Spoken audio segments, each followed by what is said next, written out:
Grabe niya problema, tasubuhok lang ipag nguwan grabing nipis na takot iya na makalbo. Tamig kanos kuno kanyang itsura, nagpanepi ang itlog. Ako sa palaglana sa nuyog, sa kadimalasan daman nagtubong buhok, balakubak niya amo nag-ibig. Dahil sa kaandalan, nagpagkonsulta iya sa espesyalista, si padi ko nagduda, taso doktor mas upaw pa kanya, kaya resulta. Sabi ni doktor daman ngaya problema, kapag ika nakalbo, pag abot ka aldaw, matutuod na sa naman ika. Inda kinuno, dagil siton mababayad mong tawo, anabarabasa ka mga bagay mo, maipagpasan payo.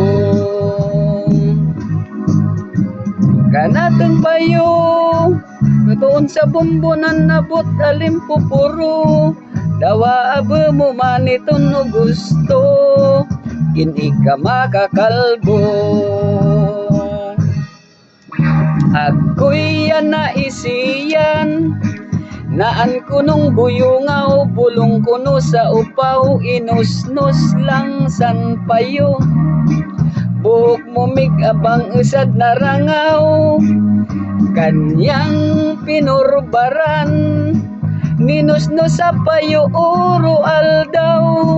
Mig darwang bulan na daman naging resulta, payo niya lalong malanang linaw.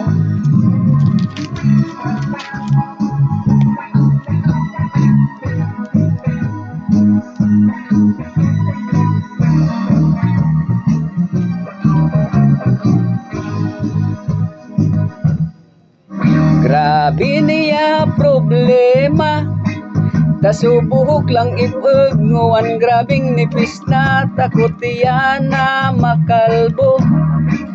Damig kanos kuno kanyang itsura, nagpanepi ang itlog. Ako sa palaglana sa nuyog, sa kadimalasan daman nagtubong buhok, balakubak niya amo nag-ibig.